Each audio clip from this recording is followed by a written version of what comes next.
Assalamualaikum warahmatullahi wabarakatuh.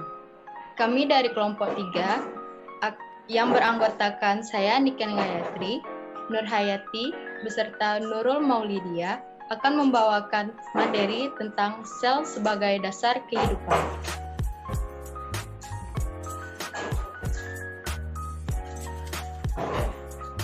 Peta konsep. Materi pertama yaitu tentang transport zat pada sel yang akan dibawakan oleh Nur Hayati. Materi kedua tentang sel prokaryotik dan sel eukaryotik yang akan dibawakan oleh Nurul Maulidia. Sedangkan materi ketiga tentang sel tumbuhan dan hewan yang akan dibawakan oleh Niken Gayatri. Kepada pemateri pertama, disilahkan. Baiklah, saya akan menjelaskan tentang transport zat pada sel. Transport zat pada sel terbagi menjadi dua. Yang pertama ada transport aktif dan transport pasif. Yang pertama saya akan menjelaskan tentang transport aktif. Jadi, transport aktif itu merupakan transport partikel-partikel melalui membran semi-permeabel yang bergerak melawan gradien konsentrasi. Transport aktif berjalan dari larutan berkonsentrasi rendah menuju larutan berkonsentrasi tinggi, sehingga mencapai keseimbangan. Nah, sebagai contohnya itu, transport aktif itu seperti ikan yang berada di sungai. Sungai itu kan mengalir dari hulu ke hilir. Nah, contoh dari transport aktif ini, ibarat kata itu kayak ikan, itu dari hilir mau ke hulu. Otomatis kan dia melawan arus. Nah, agar dia mencapai ke atas itu, dia tuh harus melawan arus dengan menggunakan energi. Jadi, baru dia bisa menuju ke hulu sungai. Nah, di sini ada gambar tentang si transport aktif. Contoh dari transport aktif ini adalah pompa sodium dan potasium. Jadi sodium konsentrasi rendah itu dia berada di intraseluler. Nah, ini tuh si sodium nih, sodium atau Na+, dia berada di intraseluler. Sedangkan yang konsentrasi tinggi dia berada di ekstraseluler. Pompa sodium potasium ingin membawa sodium dari intraseluler menuju ke ekstraseluler. Sedangkan potasium dia kebalikan dari si sodium. Jadi untuk mencapai hal tersebut, hal pertama yang dilakukan adalah menangkap 3 ion sodium dari intraseluler. Kemudian pompa akan mengambil satu buah fosfat dari ATP sehingga ATP berubah menjadi ADP. Nah, si fosfatnya ini itu untuk menahan di sini nih. Terus dari reaksi tersebut, pompa akan mendapat energi agar dapat berubah bentuk. Dan sodium akan menuju ke ekstraseluler. Jadi dia itu kan dari intraseluler, terus masuk ke dalam sini. Terus si ini itu berubah bentuk sehingga si sodium yang berada di intraseluler menuju ke ekstraseluler. Kemudian 2 ion potasium dari ekstraseluler akan ditangkap oleh pompa. Lalu fosfat yang ditangkap tadi itu yang ada di bawah ini itu akan dilepas sehingga si potasium itu akan masuk ke dalam si intraseluler ini. Kemudian saya akan menjelaskan tentang transportasi.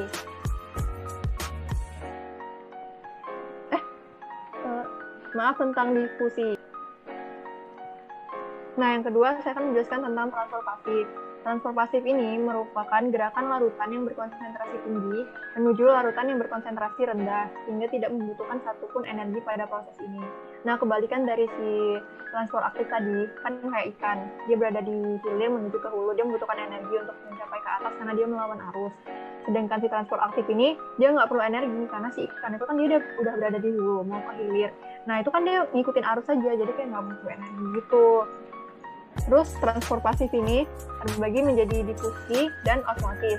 Difusi ini ada 2, ada difusi sederhana dan difusi terbantu. Jadi proses yang pertama akan saya jelaskan tentang difusi sederhana. Proses difusi zat melewati struktur lipid, nah ini lipid, dari membran plasma. Difusi ini dapat dilakukan dari intraseluler ke ekstraseluler atau ekstraseluler ke intraseluler. Nah, sifat lipid ini dia nonpolar dan hidrofobik. Jadi zat-zat yang dapat menembus lipid ini itu hanya zat-zat yang mengandung nonpolar dan hidrofobik. Contohnya itu kayak O2, CO2, vitamin E, vitamin K, vitamin A, vitamin D gitu. Nah, contoh dari difusi sederhana itu adalah pertukaran oksigen dan karbon dioksida pada sebuah sel. Jadi kan kayak oksigen berada di dalam, contohnya kayak oksigen berada di dalam sel. Nah, itu mau keluar. Terus si karbon dioksida mau dari luar mau masuk gitu. Yang kedua ada difusi terbantu. Proses difusi yang berlangsung dengan bantuan protein pembawa. Proses difusi ini melibatkan protein yang membentuk suatu saluran dan mengikat substansi yang ditransfer. Protein pembawa biasanya mengangkut polar, misalnya asam amino dan glukosa. Nah, berbeda dengan si difusi sederhana, kalau si difusi sederhana tadi itu kan dia mengandung nonpolar dan hidrofobik, sehingga dia dapat menembus lipid. Sedangkan si difusi terbantu ini itu membawa zat yang bersifat itu polar, jadi dia nggak bisa melewati lipid. Jadi biasanya terus kemudian di difusi terbantu ini dia tuh membawa contohnya itu adalah peristiwa difusi terbantu adalah molekul glukosa melewati usus halus ke dalam pembuluh darah usus halus. Nah, begini prosesnya. Jadi ini ada molekul glukosa diikat oleh protein pembawa, itu protein pembawa. Jadi kan pertama kayak protein pembawa itu menutup, terus membuka, masuklah si protein pembawa si molekul glukosa ini dari ekstraseluler mau ke intraseluler. Nah, lama-lama si protein pembawa ini bakalan membuka kayak membentuk pipa sehingga si molekulnya itu bisa masuk ke dalam. Nah, setelah si molekulnya masuk ke dalam, si protein pembawanya ini bakalan menutup kembali seperti semula.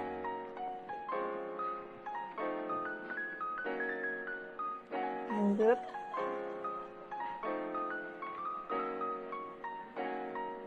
Yang kedua itu dari transfer fase itu ada osmosis.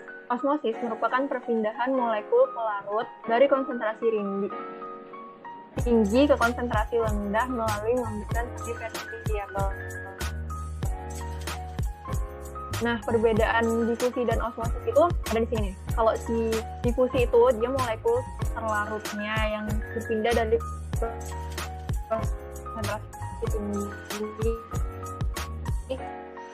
menuju ke konsentrasi rendah. Dengan osmosis itu dia pelarutnya. Nah, ini kan si difusi nih yang pertama kita bahas. Ini tuh kita anggap itu kayak gula ya, gula. Ini tuh air itu dia sebagai pelarut, sedangkan gula itu sebagai larutan. Nah, awalnya itu kan si gula itu ada di sini, di sini.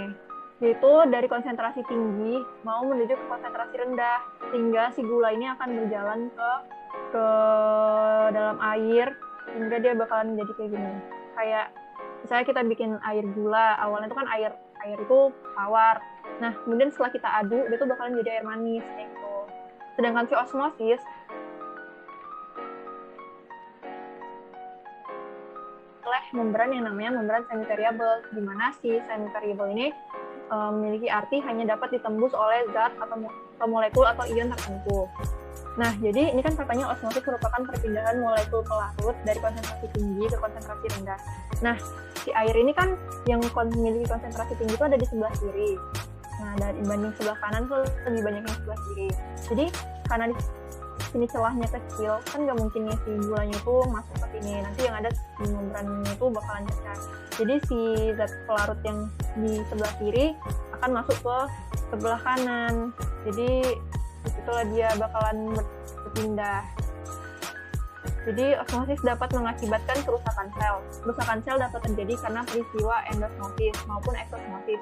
Endosmosis terjadi pada saat konsentrasi larutan dalam sel tinggi sehingga air masuk ke dalam sel. Akibatnya sel mengalami lisis. Sementara itu, eksosmosis terjadi pada saat konsentrasi larutan di luar sel tinggi sehingga air di dalam sel akan keluar sel. Lanjut.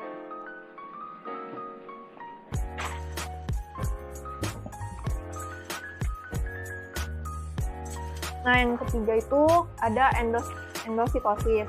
Endositosis merupakan proses pemasukan zat ke dalam sel, di mana sel mengambil molekul biologis dan partikel dengan cara membentuk vesikula ke membran sel. Di endositosis ini terdapat 3 macam, yaitu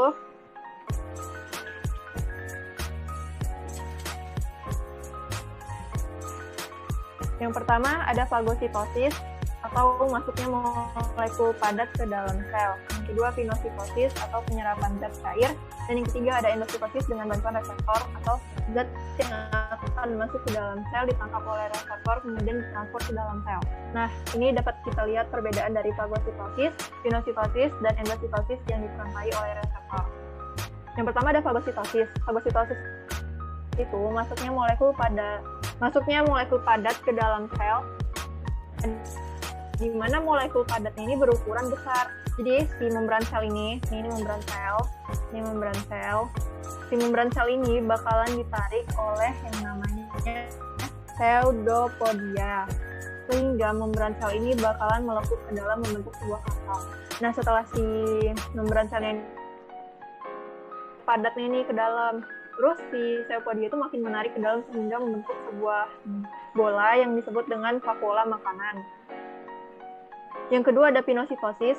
Pinositosis itu penyerapan zat cair di mana cairan dalam bentuk tetes-tetes. Jadi sama kayak si fagositosis tadi, si membran sel ini bakalan membentuk sebuah kantong.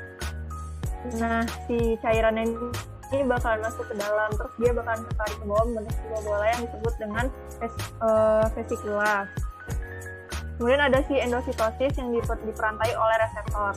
Nah, ini juga sama persis dengan si fagositosis dan pinositosis. Bedanya itu kalau yang fagositosis dan pinositosis itu dia langsung masuk ke dalam kantung, sedangkan si endositosis ini dia itu ditangkap dulu oleh reseptor. Setelah si molekul atau zat atau ion itu ditangkap oleh si reseptor, baru dia masuk ke dalam kantung dan membentuk sebuah bola yang disebut juga dengan vesikula. Lanjut.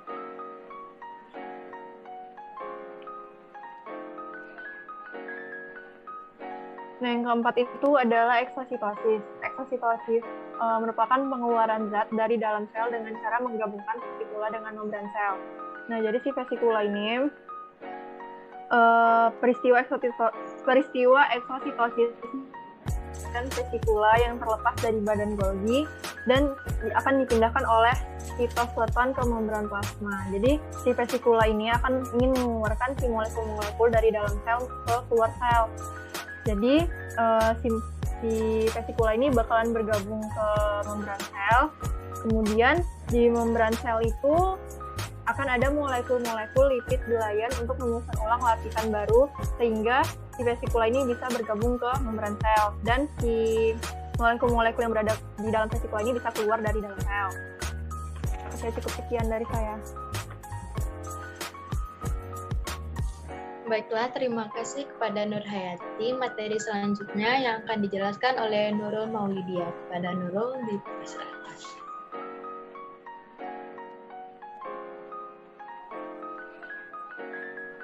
Baiklah, saya akan menjelaskan tentang sel prokariotik dan sel eukariotik. Sel prokariotik merupakan bentuk kehidupan yang terkecil dan memiliki metabolisme paling bervariasi. Kata prokariotik itu sendiri berarti sebelum nukleus, yaitu suatu organisme bersel satu tanpa memiliki nukleus. Makhluk hidup yang termasuk golongan sel prokariotik adalah makhluk hidup uniseluler seperti bakteri dan cyanobacteria.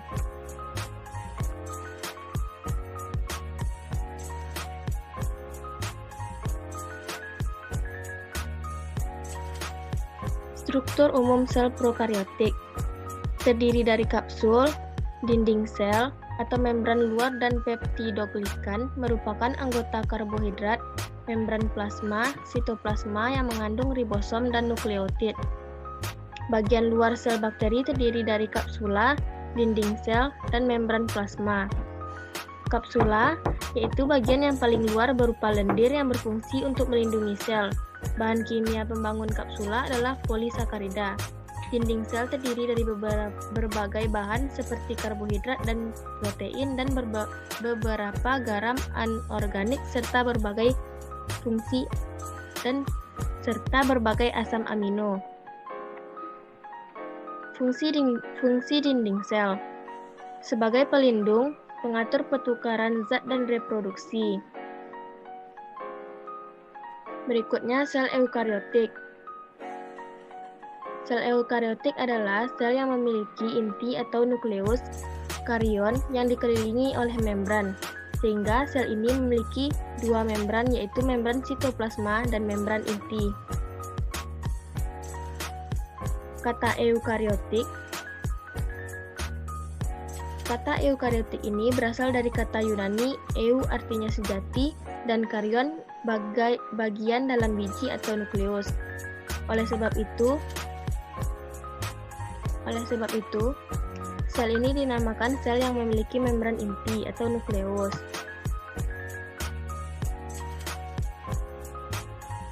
Sel eukariotik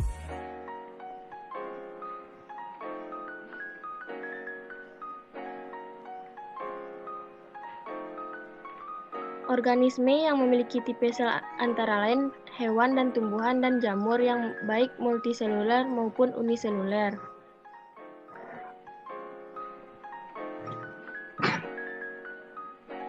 Perbedaan sel prokariotik dan eukariotik. Contohnya, sel organisme. Perbedaannya ya pada prokariotik, bakteri dan ganggang hijau. Pada eukariotik, protista, fungi, dan plantae. Ukuran sel pada prokariotik umumnya memiliki 1-10 nanometer. Pada eukariotik umumnya 5-10. Yang kedua, metabolisme, anaerob dan aerob. Pada eukariotik ada aerob. Organel. Pada prokariotik sedikit atau tidak ada. Pada eukariotik banyak. DNA. Pada prokariotik DNA melingkar dan berpilin ganda pada nukleoid. Pada eukariotik DNA panjang dan berpilin ganda pada nukleus. RNA dan protein. Pada prokariotik, RNA dan protein disintesis di sitoplasma. Di eukariotik, RNA disintesis di nukleus, protein disintesis di sitoplasma. Pada prokariotik, sitoplasma tanpa sikoskelet, tidak ada gerakan. Pada eukariotik, sitoplasma punya sikoskelet, ada gerakan di sitoplasma. Prokariotik, pembelahan selnya mitosis. Pada eukariotik, pembelahan sel amitosis. Pada organisasi seluler, pada prokariotik umumnya uniseluler. Pada eukariotik umumnya multiseluler, sel dengan tugas yang berbeda. Selanjutnya, sel tumbuhan dan hewan oleh Nurhayati. Sel tumbuhan dan hewan akan dibawakan oleh Niken Gayatri.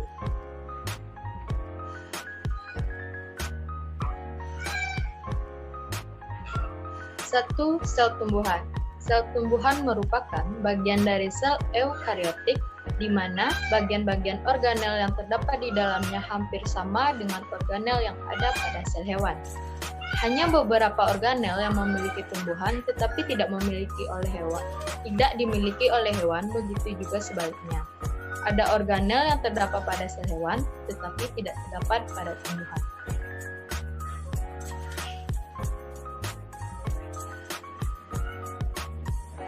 2. Sel hewan.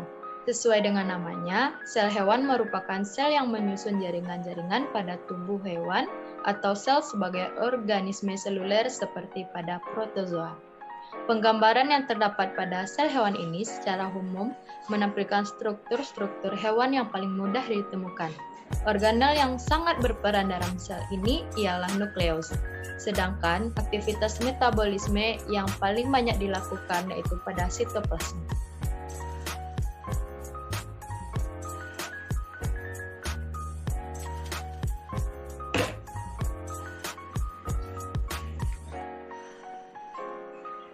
Dapat diperhatikan perbedaan dari sel tumbuhan dan sel hewan. Pada sel tumbuhan terdapat dinding sel, sedangkan sel hewan tidak.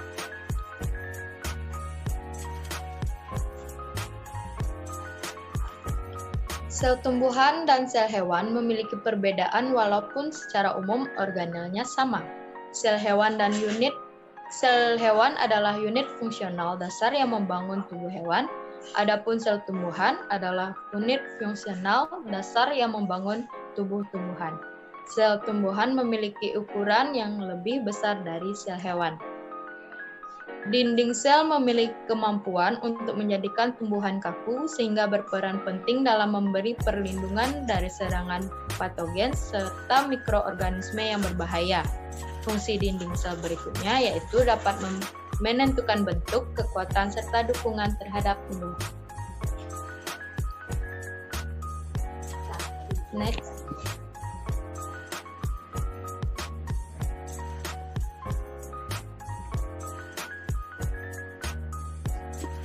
Tiga, perbedaan sel tumbuhan dan sel hewan. Pertama, bagian-bagian sel dinding sel terdapat pada hewan saja. Fungsi dinding sel pada hewan membentuk dan melindungi buah selaput sel yang terdapat pada tumbuhan dan hewan. Fungsinya yaitu mengatur keluar masuknya zat dan membungkus isi sel.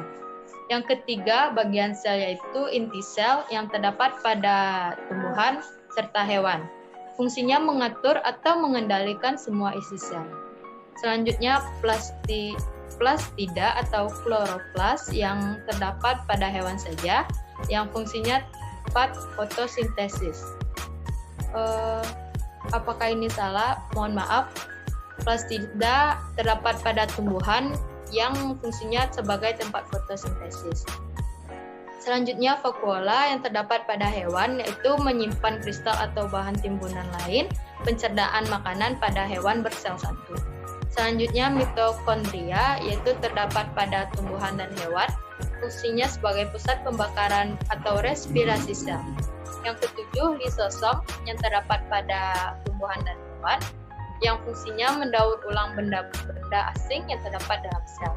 Yang kedelapan, badan Golgi yang terdapat pada tumbuhan dan hewan, membantu pembentukan protein mengeluarkan zat dari dalam sel. Kesembilan, retikulum endoplasma yang terdapat pada tumbuhan dan hewan, membantu metabolisme protein, lemak, dan karbohidrat. Dan yang terakhir, ribosom terdapat pada tumbuhan dan hewan, yang fungsinya membantu pembentukan protein dan mengeluarkan zat dari dalam sel.